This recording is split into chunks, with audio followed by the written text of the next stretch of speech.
Hello guys, it's Christine and this is our family budget. So today, gusto kong i-share sa inyo kung paano ako mamili. Actually, na-share ko na to yung medyo matagal-tagal ko na video. Pero since marami sa inyo nagtatanong kung paano makatipid sa groceries, ganon. So today, gusto kong i-share sa inyo kung ano yung mga ginagawa ko sa mga grocery, yung mga bibili ako ng mga bulto or yung mga sachet, ganon. So yun yung pag-uusapan natin today.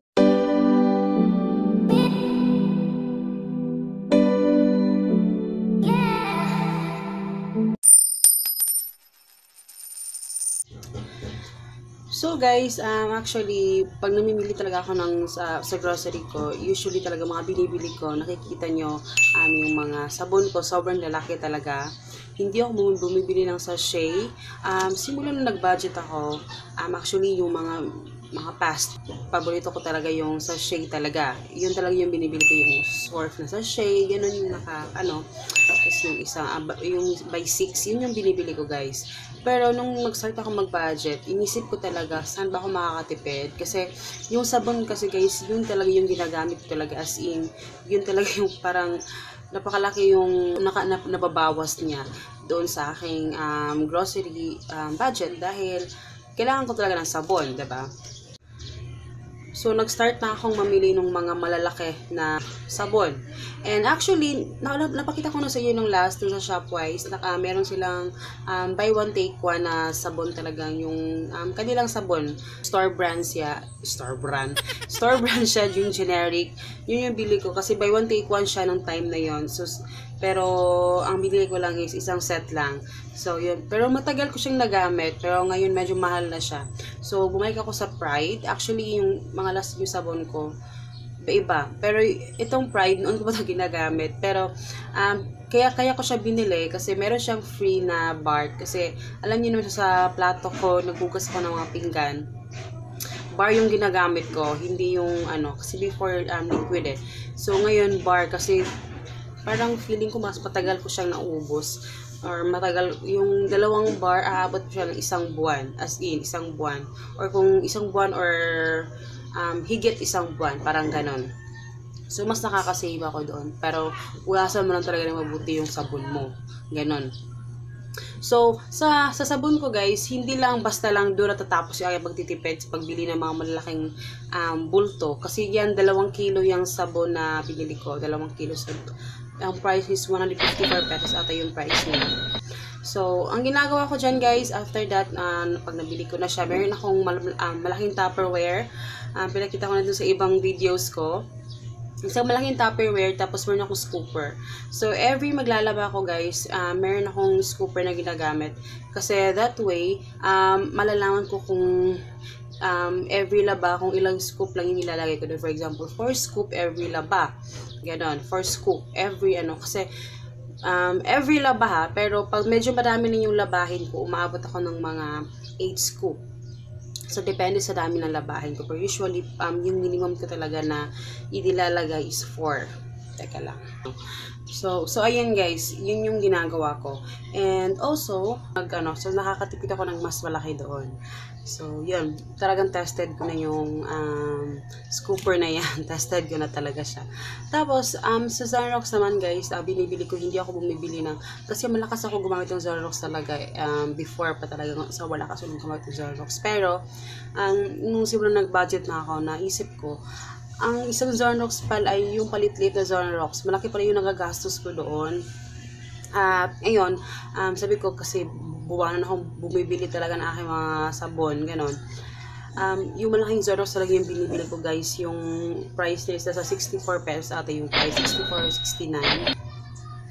At yun, pag naglalaba ako ng mga puti guys, in-estimate ko siya or yung cup niya, yung kanyang takip, yun yung ginagamit ko pang yung scooper. Hindi na akong ganoon talaga grabe gumamit ng Zonrox. So, yun. Pero minsan yung isang, yung isang malaking Zonrox, minsan hindi maabot ng isang buwan. Kasi depende din kasi yun sa sila kadalas gumamit ng puti. So, yun. It's depend talaga. Pero malaki yung nasisave ko dun compare dun sa bumibili ako ng mga maliliit na Zonrox. Yun. Kasi parang yung isang maliit na Zonrox, yung 9 pesos ata, yung 9 pesos ata yung price nung maliit. parang isang ano ko lang, isang labahan ko lang yun, tapos 9 pesos pa. So, ilang beses akong isang buwan, ilang beses akong maglalaban ng puti, diba? Also pero hindi lahat ng ano guys is bulto ko siyang binibili. Like sa mga shampoo, kasi na-try ko na before, pag bumibili ako ng isang bottle, tinatry ko bumibili ng isang bottle talaga before dahil I think, feeling ko noon nakaka-save ako, pero actually hindi ka talaga nakaka-save dahil sa bottle, feeling talaga, syempre marami siya. So, pag naano mo na sa kamay mo, parang madali siya nauubos talaga. Yun yung napapansin ko kasi parang feeling mo, hindi mo siya nakokontrol kung gaano kadami kasi hindi mo naman nakikita compared sa sachet. Mapifeel mo kasi pag iisipin mo, pag inopen mo yung twin pack, diba?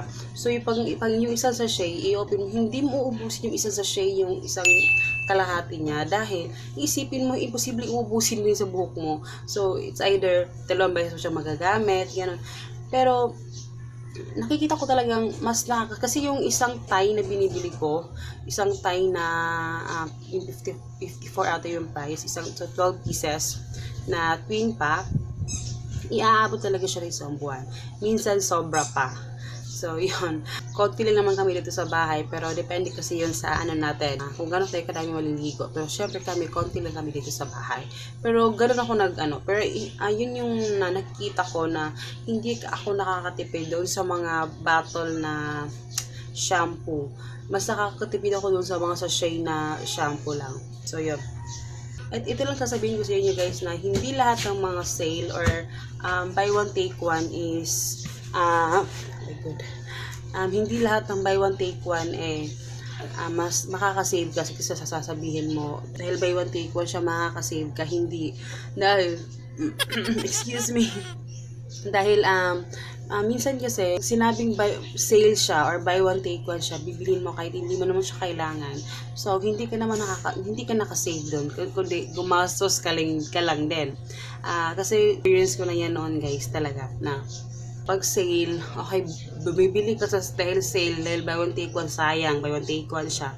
Pero hindi natin naiisip na hindi naman talaga natin siya kailangan. Parang kaano siya parang leisure lang din siya. Parang ganun, like mga junk foods. Sayang to kasi buy one take one, kailangan natin bilhin. Bukas, wala na to, ganun. Pero, hindi mo naisip na dagdag na naman yun sa inyong grocery budget. So, kailangan isipin din natin, hindi lahat ng sale ay maganda. At hindi lahat ng mga naka-promo is nakakatipid ka. So, kailangan din natin isipin yung mga pwedeng ikadagdag, no? Napakalaking bagay kasi talaga guys na sunod mo. Though, I'm guilty. Hindi ako perfect guys. Hindi ako perfect guys. Minsan lumalagpas ako dun sa listahan ko.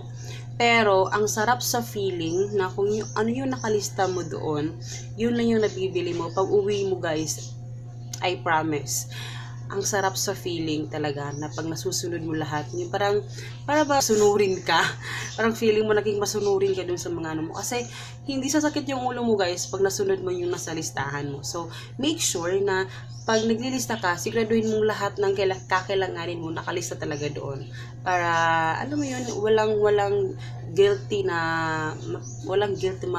ma-feel mo, diba? So yun, yung mga ano ba yung ibang tips na ibigay sa inyo? Also, ang isang tip ko din guys, sa palengke, nakakatipid ka sa palengke. Syempre, mas mura sa palengke guys, no? Pero, lagi mo din iisipin, like sa saging, or for example, bigyan din sa saging. Mura yung saging ngayon. So, bibili ka ng maramihan, alam mo yung ganon. Pero hindi at the end of the week or masisira siya kasi hindi nyo siya naubos kasi sobrang dami. Diba? So, hindi ka din nakatipid doon. Nalugi ka din doon. Nalugi ka din doon, diba? And, ang the best na siguro na pwede mong i-stock is yung apple. Yung apple talaga kasi matagal maano yung apple talaga kahit buwan guys, as in hindi mo masisira, hindi mo masisira yung apple basta hindi mo lang siya i-slice. So, yun yung magandang i-stock, yung mga matatagal na mabulok. So, yun. Hindi naman kasi lahat ng mura nakakatipid ka din. Dahil kagaya sa mga gulay, bibili ka ng maraming gulay, hindi mo naman nakakain lahat. Hindi mo naluluto lahat sa sobrang dami. Kasi iilan lang kumakain ng gulay sa inyo. So, ang mangyayari, tapon din yan. So, parang nagtapon ka lang din ng pera, diba? Kasi, useless din yung pag ano mo na nakatipid ka, diba? Dahil marami yan yung binibili mo dahil sa palagi ka bumibili. Minsan nga, bumibili ako ng mga gulay guys sa mall. Kasi sa mall, parang nababudget ko siya. Ganun ako ganun ako magtipid, ganun ako. Tinitinan ko din yung hindi lang puro talaga natipid. Tinitinan ko din kung mauubos ko ba siya. So, yun. So, yun lang guys. Dahil itong isa gising na. So, yun lang naman yung tip na gusto kong ibigay sa inyo. And, yun. I hope you guys enjoy. And please don't forget to subscribe. And follow nyo ako sa Facebook tsaka sa aking Instagram, Our Family Budget. Kasi may nagtatanong sa inyo kung ano yung Facebook page ko. It's Our Family Budget. I-search nyo lang yun. So, or nakalagay yung link pala sa description box. And see you in my next video, guys. Bye-bye. See you, bye-bye. Bye-bye.